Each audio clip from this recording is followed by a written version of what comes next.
अगर एनडीए लोकसभा चुनाव में 400 से ज्यादा सीटें जीतता तो पीओके भारत में शामिल करना संभव हो जाता। 7 जुलाई को मोदी सरकार के मंत्री प्रताप राव जाधव ने ये बयान दिया। उन्होंने ये बात ऐसे समय पर कही जब जम्मू कश्मीर में विधानसभा चुनाव होने वाले हैं। इससे पहले भी मोदी सरकार के दिग्गज मंत्री पाक अधिकृत कश्मीर पर बयान दे चुके हैं। मुझे लगता है कि पाक अधिकृत कश्मीर में रहने वाले लोगों को भी अब लगता है पाकिस्तान हमारा विकास नहीं कर सकता है। विकास यदि कोई कर सकता है तो भारत ही कर सकता है, प्रधानमंत्री मोदी ही कर सकते हैं। पाक ऑक्यूपाई कश्मीर भारत का हिस्सा है और इस पर हमारा अधिकार है, इसको कोई झुठला नहीं सकता। रिपोर्ट्स के मुताबिक जम्मू कश्मीर विधानसभा चुनाव में बीजेपी अपने घोषणा पत्र में पीओके को वापस लाने का वादा कर सकती है। ऐसे में सवाल उठता है कि बीजेपी के पास पीओके को वापस लाने का पुख्ता प्लान क्या है और 1846 से अब तक जम्मू कश्मीर का पूरा विवाद क्या है। कहानी की शुरुआत होती है राजा गुलाब सिंह से। जब फर्स्ट एंग्लो सिख वॉर के बाद 16 मार्च 1846 को ईस्ट इंडिया कंपनी से हुए अमृतसर समझौते के तहत वो जम्मू और कश्मीर रियासत के राजा बने। इसके बाद अंग्रेजों से 75 लाख नानकशाही रुपए में राजा गुलाब सिंह ने कश्मीर घाटी और लद्दाख खरीद कर अपने राज्य में मिला लिया। इसके करीब 79 साल बाद 1925 में डोगरा वंश के हरि सिंह जम्मू कश्मीर रियासत के राजा बने। इसी बीच चीन जम्मू कश्मीर के कई हिस्सों को अपना कहने लगा। 1914 के बाद कश्मीर रियासत का हुंजा और 1937 तक रस्कम घाटी समेत बड़े हिस्से पर चीन ने अपना दावा ठोक दिया। यानी आजादी से पहले ही कश्मीर रियासत का बड़ा हिस्सा चीन के कब्जे में जा चुका था। इधर अगस्त 1947 में इंडिया इंडिपेंडेंस एक्ट के तहत 2 टुकड़ों में बंटकर भारत आजाद हुआ। देश में मौजूद 570 रियासतों को अपनी मर्जी से भारत या पाकिस्तान में से किसी भी देश में शामिल होने या आजाद रहने का अधिकार मिला। लेकिन महाराजा हरि सिंह ने कश्मीर रियासत को आजाद रखने का फैसला किया। इतिहासकारों के मुताबिक पाकिस्तान महाराजा हरि सिंह पर लगातार दबाव बना रहा था, लेकिन जब वो नहीं माने तो उसने 22 अक्टूबर 1947 को कबायलियों की मदद से कश्मीर पर हमला बोल दिया। इस ऑपरेशन को नाम दिया गया ऑपरेशन गुलमर्ग।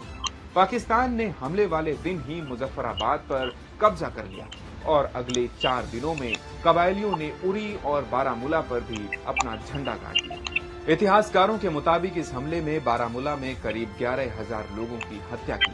हिंसा के इस मंजर के बीच महाराजा हरि सिंह ने कश्मीर के भारत के साथ विलय पत्र पर हस्ताक्षर कर दिए। पाकिस्तान ने इस विलय को मानने से इनकार कर दिया और 1948 में कश्मीर में अपनी सेनाएं भेजकर जंग छेड़ दी। तत्कालीन प्रधानमंत्री जवाहरलाल नेहरू ने कश्मीर मुद्दे को संयुक्त राष्ट्र सुरक्षा परिषद में उठाया। संयुक्त राष्ट्र ने 1 जनवरी 1949 को युद्ध रोकने के लिए संघर्ष विराम और कश्मीर में दोनों देशों के बीच सीमा रेखा LOC यानी लाइन ऑफ कंट्रोल की घोषणा कर दी। उस वक्त जितने हिस्से पर पाकिस्तान ने कब्जा किया उसे पाकिस्तान अधिकृत कश्मीर यानी पीओके कहा गया। 1971 के युद्ध के बाद पाकिस्तान ने गिलगित और बाल्टिस्तान को पीओके से अलग किया और बाकी हिस्से को आजाद कश्मीर नाम दिया। इस समय जम्मू कश्मीर 7 हिस्सों में बटा हुआ है। इसे मैप के जरिए समझिए। ये है भारत के हिस्से वाला जम्मू कश्मीर। दूसरा हिस्सा 1947 के बंटवारे से पहले अंग्रेजों ने चीन को दिया। ये पाकिस्तान के कब्जे वाला गिलगित और बाल्टिस्तान। ये है पीओके जिसे पाकिस्तान आजाद कश्मीर कहता है। ये हिस्सा 1963 में पाकिस्तान ने चीन को दिया। जम्मू कश्मीर के इस भाग पर 1962 की जंग के बाद चीन ने कब्जा किया। 7वां और आखिरी हिस्सा है सियाचिन ग्लेशियर जो भारत के हिस्से में है। दिसंबर 2023 में केंद्रीय गृह मंत्री अमित शाह ने 2 विधेयकों के जरिए जम्मू कश्मीर विधानसभा की 24 सीटें पीओके के लिए आरक्षित कर दी।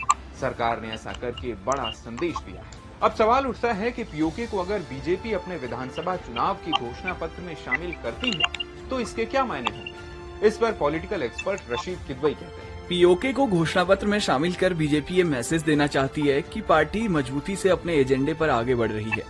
इससे कार्यकर्ताओं का मनोबल बढ़ेगा। हो सकता है इससे जम्मू में बीजेपी को वोट भी मिल जाएं, लेकिन कश्मीर में इसका ज्यादा असर नहीं होने वाला है। कई एक्सपर्ट पीओके को घोषणा पत्र में शामिल करने को सिर्फ राजनीतिक जुमला बताते हैं, लेकिन क्या पीओके को भारत में मिलाना संभव है? इस पर डिफेंस एक्सपर्ट JS सोढ़ी कहते हैं। पीओके को दोबारा से भारत में मिलाना बेहद मुश्किल है। पीओके को वापस लेने की स्थिति में चीन भारत पर हमला कर सकता है, क्योंकि पिछले करीब 15 सालों से उसने पीओके पर काफी इन्वेस्ट किया है। पीओके में अब डेमोग्राफिक चेंज आ चुके हैं और पाक की सेना पहले से ज्यादा मजबूत हो चुकी है। अगर पीओके भारत में शामिल हुआ तो जमीनी तौर पर पाकिस्तान का चीन से कनेक्शन कट जाएगा। हालांकि पीओके को वापस लेने के लिए भारत को पाकिस्तान और चीन से 2 मोर्चों पर लड़ना होगा। डिफेंस एक्सपर्ट मानते हैं कि फिलहाल भारत के लिए ऐसा करना काफी मुश्किल है। ऐसी ही और वीडियोस के लिए जुड़े रहें